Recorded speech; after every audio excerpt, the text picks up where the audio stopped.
문재인 정부 외교 안보 라인 수장들이 어제 기자회견을 가졌습니다. 탈북 어민 북송 사건 그리고 서해 공무원 피격 사건 이 두 사건에 있어서 조작이나 삭제는 없었다. 모든 자료를 투명하게 공개했다.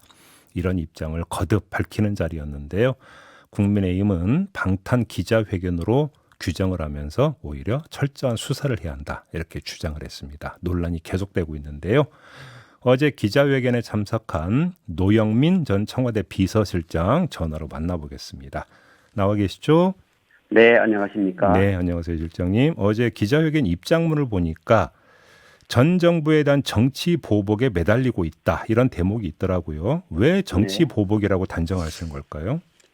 예, 우선 그 동해 사건에 대해서 살펴보면 네. 그 검찰에서도 작년 11월에 이 건에 대한 형사 고발에 대해서 2년여간의 조사 끝에 그 피의자들의 직무 권한에 속하는 사항에 대해서 법령에 따라 관계부처 협의를 거쳐서 네. 직무 집행한 것으로 판단되며 북한 이탈 주민법상 보호 대상이거나 난민이 아니며 귀순 의사의 진정성이 있다고 보기 어렵다라고 하면서 불기소 처분을 한 겁니다. 네. 이렇게 처분이 종료된 사건을 정권이 바뀌자마자 정권 차원의 기획으로 선별적 사실만을 언론에 공개하면서 관련 부처들을 총동원하여서 번복하고 또 수사하는 것은 뭐 정치 보복 이외에 달리 생각하기가 어렵습니다.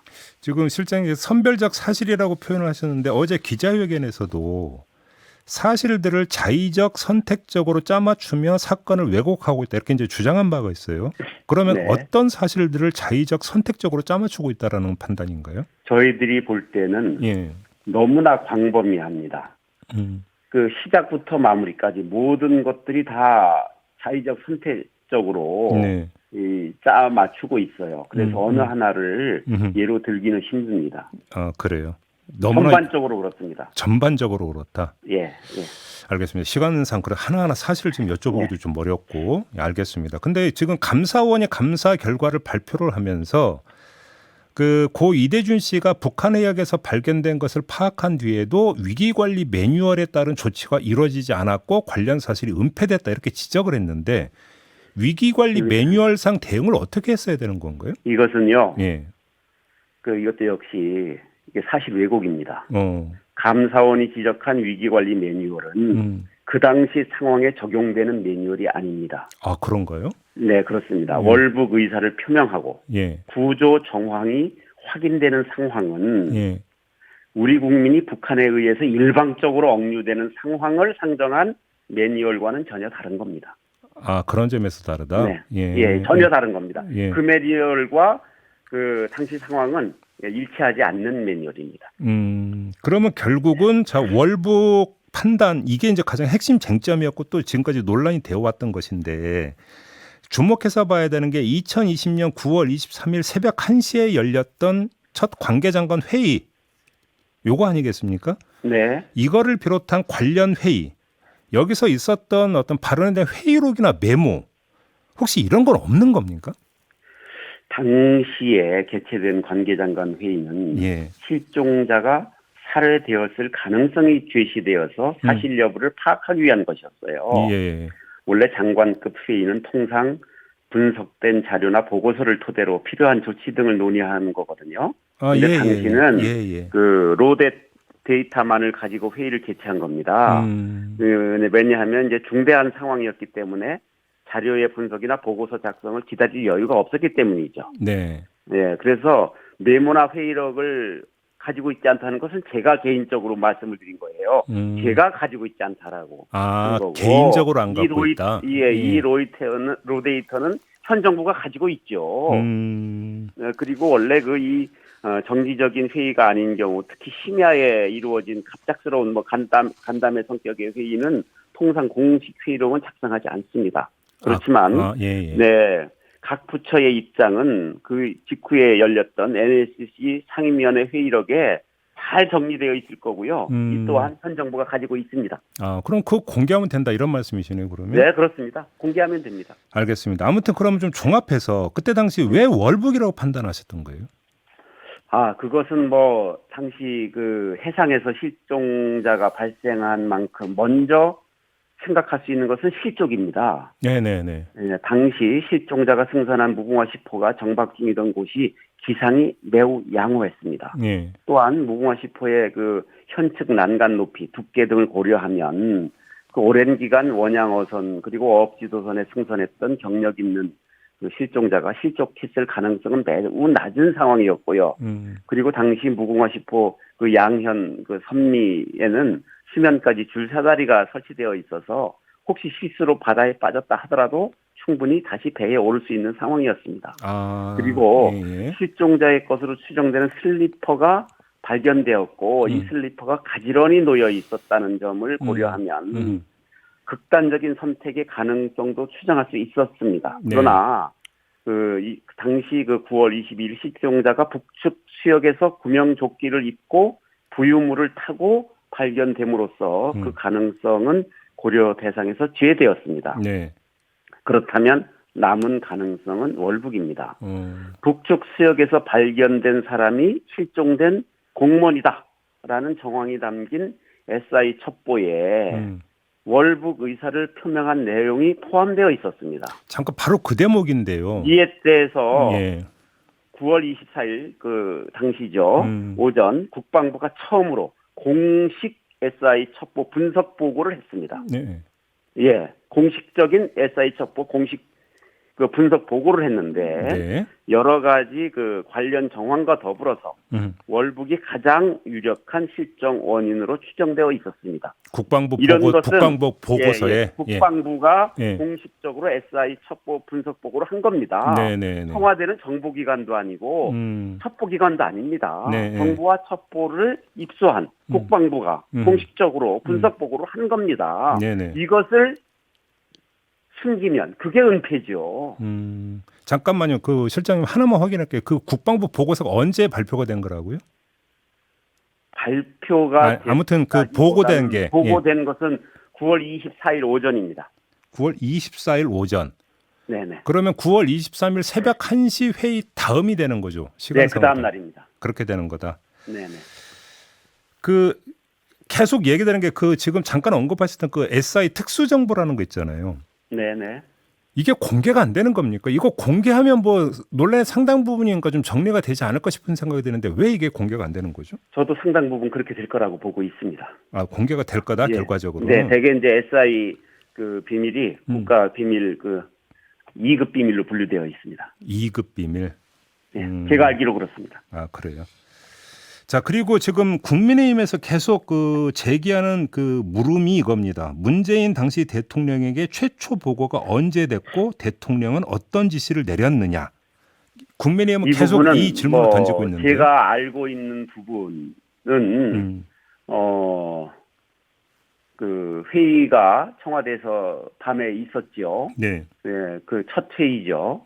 그 회의에서 그 올라온 보고서는 로데이터였습니다. 네. 그러니까 그 아주 어제도 제가 말씀을 드렸지만 비문도 많았고, 그리고 그 이게 무슨 말인지 모르는 정확하지 않은 게 너무 많아가지고 이걸 보고를 드릴 수가 없는 상황. 그러니까 이렇게 로데이터죠. 원시 보고라고 합니다만 우리말로. 네. 예, 원시 자료. 그래서 그것을 좀 더 정확하게 이게 무슨 말인지를 좀 분석하고서 보고해달라. 네. 그렇게 했던 겁니다. 그날 회의는 그렇게 한 건데, 예. 그래도 이제 문제가 크니까 아침에 이제 대면 보고를 했죠. 네. 그래서 그때가 첫 대면, 제가 한 것은 이제 첫 대면 보고였는데, 예. 안보실장님하고 같이, 대통령께서 뭐 두 가지 지시한 겁니다. 지금까지 발생한 사실을 그대로 국민들에게 알려라. 그리고 사실관계를 정확히 확인하고 확인이 되면 북측의 진상규명, 재발방지, 책임자 처벌을 강력히 요구해라. 이 두 가지 했던 겁니다. 지시사항은 딱 그 두 가지였다. 예. 자, 그리고 고 이대준 씨 유족들은 또 이 질문을 계속 던지고 있습니다. 구조 노력을 얼마나 했느냐 이 질문을 던지고 있는데요. 실종자가 북한 수역에서 발견된 정황 속에서 수색 구조를 하지 않았다는 지적은 우리 군이 물리적으로 NLL을 넘어 북측 수역에 진입해야만이 가능한 일입니다. 네네. 그리고 당시에 그 9월 20일 오후죠. 당시 실종자와 관련된 SI 첩보를 통해서 확인할 수 있었던 것은 북측 수역에서 발견됐다는 것, 그리고 구조 정황뿐이었습니다. 네. 구조가 된 거죠. 예. 그러니까 유족들이 제기했던 정보공개 청구 소송에서도 실종자가 발견된 정확한 좌표 정보에 대한 공개 청구는 그런 정보가 존재하지 않는다는 이유로 각하되었습니다. 법원에서. 네. 이미.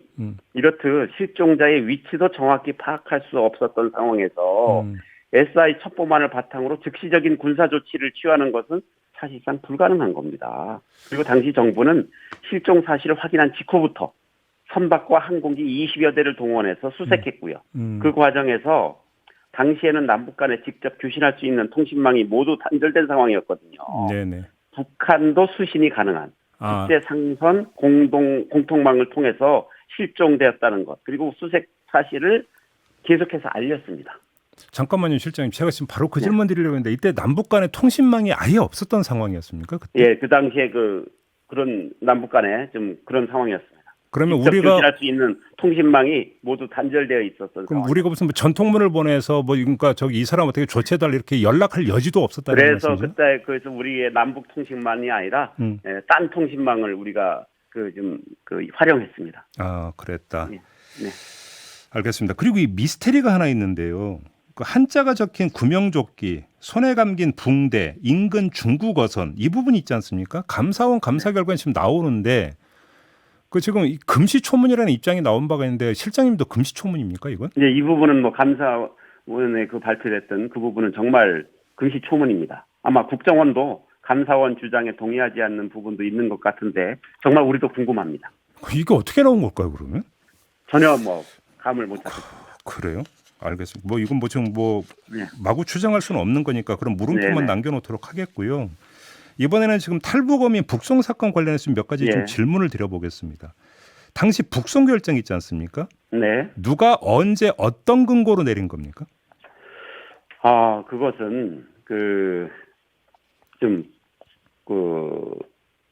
아주 복잡하죠.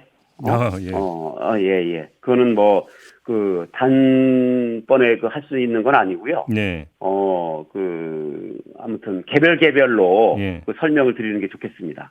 그래요? 네, 예. 근데 아무튼 큰 틀은 검찰이 수사 중간에 이제 뭐라고 밝혔냐면 북한 주민도 헌법상 한국 국민이고 강제 북송은 기본권 침해다 이런 입장을 밝힌 바가 있었고 지금 그 수사의 어떤 기본 출발점이 바로 이런 인식에서 그러니까 출발을 하는 건데 이건 어떻게 받아들이세요? 글쎄요. 남한에 살고 있는 주민이 모두가 우리 한국 국민이 아닌데 헌법 어디에 북한 주민 모두가 한국 국민이라고 되어 있는가요?